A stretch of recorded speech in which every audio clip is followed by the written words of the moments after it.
And the next channel we are looking at now is Reacts 2. Now, I've chosen this channel specifically from those that have submitted today, Jeremy, because it's one of those channels where there are dozens of, well, thousands of channels that try this React 2 style content, and they never get off the ground. They've just a couple of subscribers, and they really struggle. But this one has got 8,000 subscribers, so I think we're gonna maybe try and get into the specifics of why this channel is succeeding where so many others fail on the React style. And I think one of these is because it really does tell you exactly on the tin, all over the channel, the banner, the avatar, most of the thumbnails, that we're going to be doing reactions here, and that's all we're going to cover. So that is their superpower.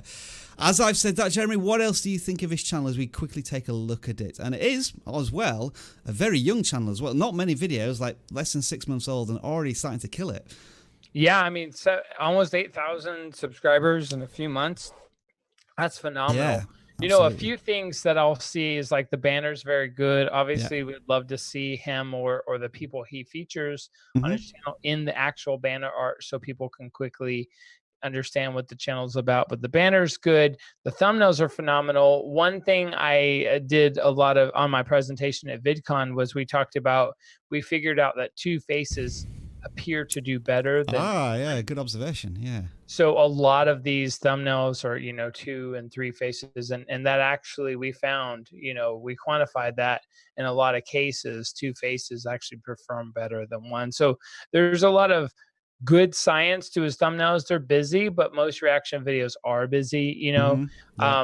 It's really, in my opinion, like too much, you know. There's a lot going on, but I think for this particular genre, you know, it may work really well.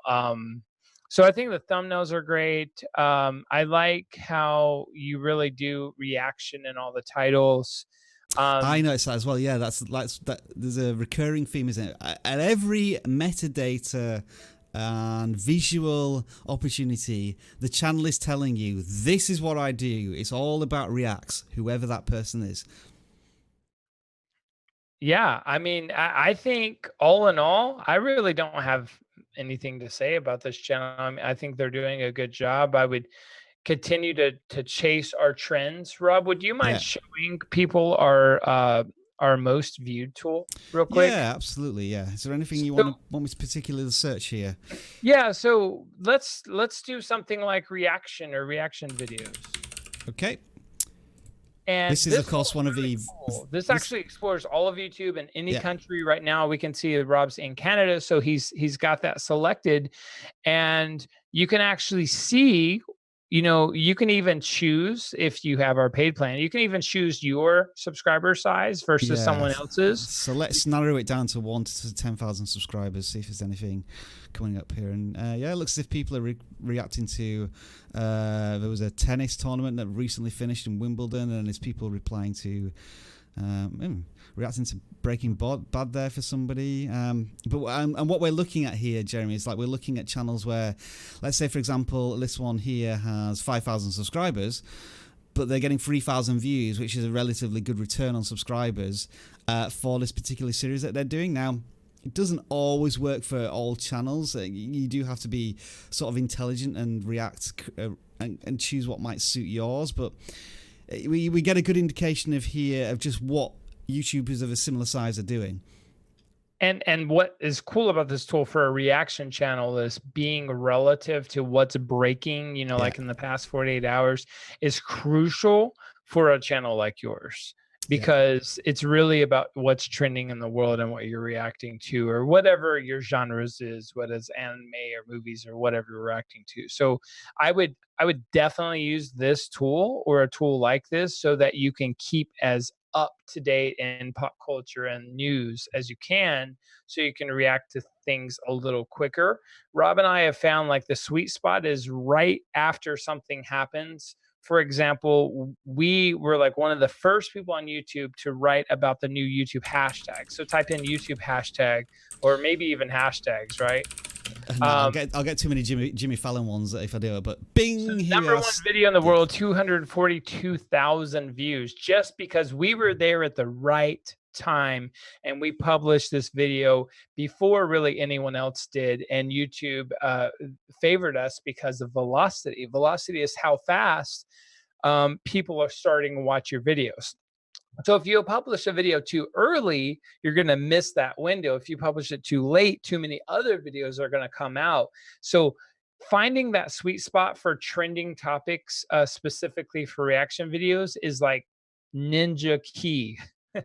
Yeah, a bit more interesting information here, folks, about this one. We published this video, I think, exactly a year ago, pretty much, Jeremy. And like you say, we learned about hashtags, and then we got the video out within 24 hours. And now, a year later, it is still the most popular video. And here's the most interesting thing. We did a follow-up to hashtags about 3 weeks later, which is this one. And it's not ranking not quite as well down here. But this video and the top video... It's still doing well. I mean, 14,000 views is nothing to... It did okay, but we were ranking 1 and 2 for the YouTube hashtags for a brief amount of time, which meant that we could compare the click-through rate. So, like, how valuable is being at the top of the search rankings.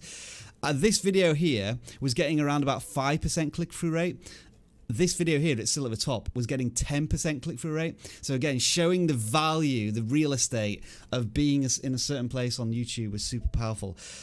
Great segue, by the way, Jeremy, onto one of our tools, which you can download, of course, through Vidiq, a link in the description. And wow, we seem to be getting really deep in all of the channels that we're looking at. We'll move on to the next one now. Well, the one last thing I wanted to say, which is something that you pointed out in your talk as well at VidCon, Jeremy, was what's the common theme you can see in every single thumbnail pretty much on this channel, and that is the use of red arrows. I know people talk about this as cheesy and it's not a new thing. You are right, but it works if that's the type of channel you are creating. So don't ignore the red arrow. And I think in these particular thumbnails, Jeremy, the red contrasts quite well with everything else, doesn't it? So it's one of these things that makes you stop scrolling. You're going through a feed and then you see this red arrow pointing at something, and that just momentarily catches your eye.